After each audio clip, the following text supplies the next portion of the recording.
And when one person again stays away in our constituency saying it's only myself, another one is reasoning the same way, and eventually we find ourselves that we don't have the numbers. And it's unfortunate. Last week, I have to report here, Your Excellency, on Thursday afternoon, the other side were more than us in the House.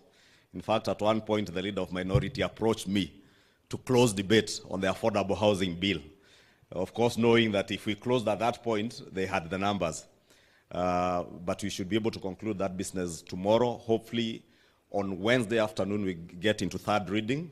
Again, during third reading, we will be asking all of you to be present so that we're able to conclude with that debate and be able to process the bill forward to the Senate so that they're able to advertise it by Friday, do their public participation, and we get a new affordable housing bill before the next payroll. And usually many corporations, both private and public, process their payrolls after the 15th of the month. So we hope by the 15th of March, Your Excellency, you will have processed, you will have assented to the new affordable housing bill.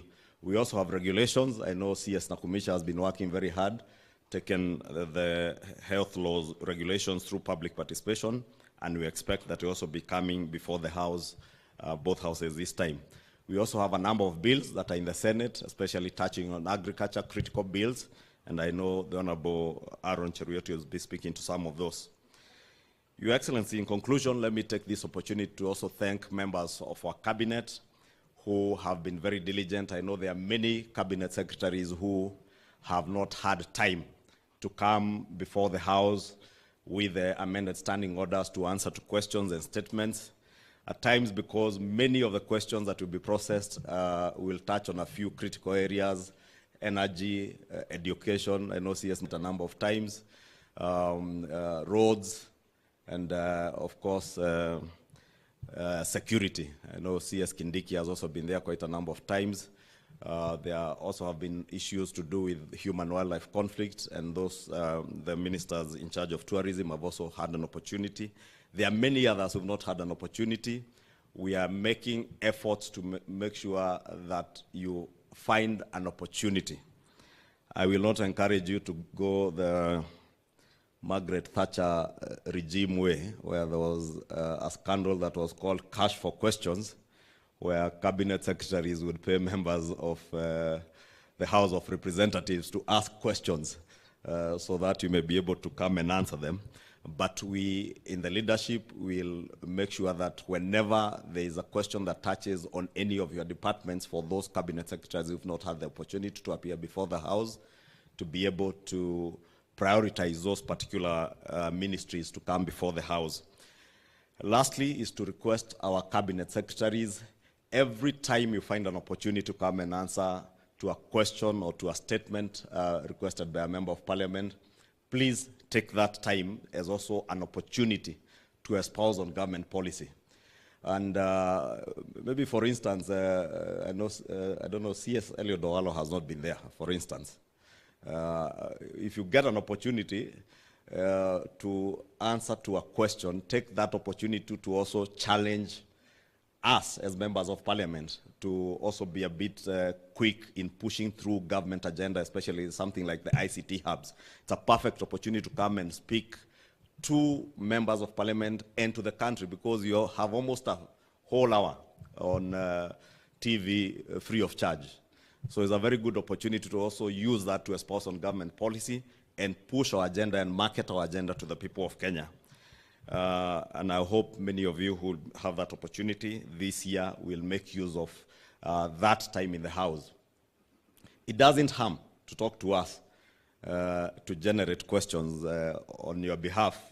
If there's something that you want to come and speak to, if there's something on mining, and CS Mvuria, you have not seen anybody asking a question, if you talk to me, I can get a member of parliament to generate a question that will offer you an opportunity to come and espouse on what you want to do on the agenda of mining. Si swali ni swali. Na kwenye inatoka, sio hoja, bora ni ujumbe ifikie wenye inafaa kufikia. And by speaking to members of parliament from the floor of the House, you will also have an opportunity to speak to the country at a prime time when many Kenyans are watching. And I'm happy cabinet secretaries like the Honorable Ichungwa Murkomen has done very well in taking advantage of even very difficult questions. I remember when there was a question on the allocation of resources to roads, and CS Murkomen was able to turn around the question and put it back to Parliament itself. And I remember when he left the House, those of us who are members of the Budget Committee and the Roads Committee were pleading with Honorable Murkomen to please not appear back in the House. On the Kamukunji, he promised that he would even want an opportunity to have a Kamukunji with members of Parliament. So I want to encourage other cabinet secretaries, please take time, CS Florence, on the jobs in the diaspora and other opportunities, CS Oalo on the online jobs through the ICT hubs, to use the floor of the House to be able to market what we are doing as a government. Your Excellency, I know there are also some touchy issues that you'll be speaking to, issues that touch on our conduct also as members of Parliament, our participation in the House, how as members of Parliament who are on the government side ought to carry ourselves on in the House and even outside the House. We've had a number of challenges, a few of them, where, for instance, and this is the best case example, Your Excellency, we have delays in disbursement of NG-CDF. And you remember the no CDF. It was no CDF, no what? No Parliament. And Your Excellency, I will often find myself on the receiving end, being the leader of the House and being the person who ought to be representing the cabinet secretary when he's not there. And you can imagine the situation I find myself in when we have our own members who are leading in the process of no CDF, no Parliament, and they're behind me. And across, on the other side of the floor, there's a whole brigade of our colleagues from the minority side in the same chorus. So we need to socialize ourselves now that there is no other government other than ourselves. On the floor of Parliament, there is no government. It is us who are government on the floor of the House. And therefore, even when there's an agenda that is not pro-government per se, or where we think government in a way has slackened, possibly, and I gave the case example of NG-CDF because it also touches on me. And you see the way I also struggle when I'm speaking to say I don't speak for any cabinet secretary, including Professor Ndungu. I speak as a representative of the people of Kikuyu today on NG-CDF. But we do so with caution so that we also do not in any way incite the House not to carry on with business. Case example, members are signing signatures to impeach a cabinet secretary on account of non-disbursement of NG-CDF. And you find a member of Kenya Kwanza signing to impeach a cabinet secretary on non-disbursement of NG-CDF.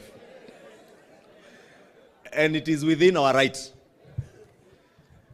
But I just want to say, Your Excellency and honorable members, it is in our right to oversight these cabinet secretaries, but also to appreciate that all the challenges that we face as a country and as a government, there are no other leaders that we are looking up to resolve those challenges. We must be part of the solution. And I know we have had challenges with exchequer releases. We have really harassed CS Ndungu and PS Kipto on NG-CDF. But I just pleading for some understanding.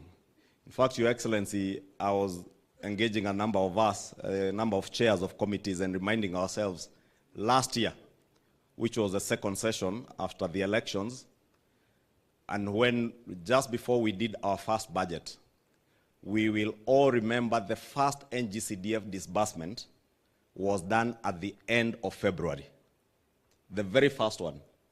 And by June 30th, Your Excellency, 100% of our NG-CDF disbursement had been done. For the first time since I joined Parliament in 2013, it was the first time that we had NG-CDF being disbursed 100%. This time, we have had the same challenges, Your Excellency.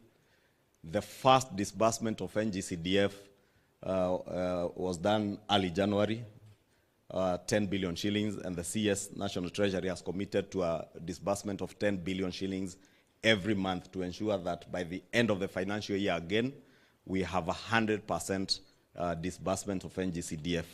So it is that kind of understanding that I want to plead with all of us, because we know the challenges, Your Excellency, you've had with debt repayment. I know there is some very bright light at the end of the tunnel now with opportunities that come with the resolution of the issues to do the Eurobond, and a lot of receipts coming from our development partners.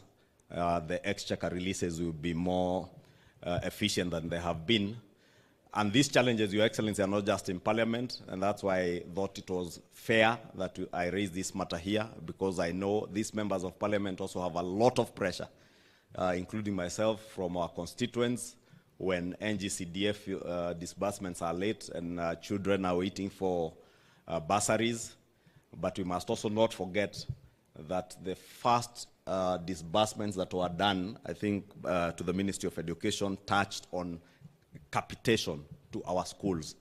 And without the capitation, you can imagine the situation would only get worse. And therefore, it's more important, even as we fight for our disbursements for NG-CDF, to also be cognizant of all the other competing challenges. And I say this because I have been chair of the Budget and Appropriations Committee in the last Parliament.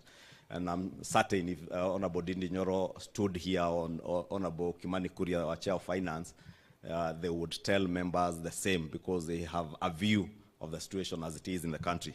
Your Excellency, with those very many remarks, allow me to now invite our leader of majority in the Senate to give his brief remarks, then invite our Deputy President for his opening remarks.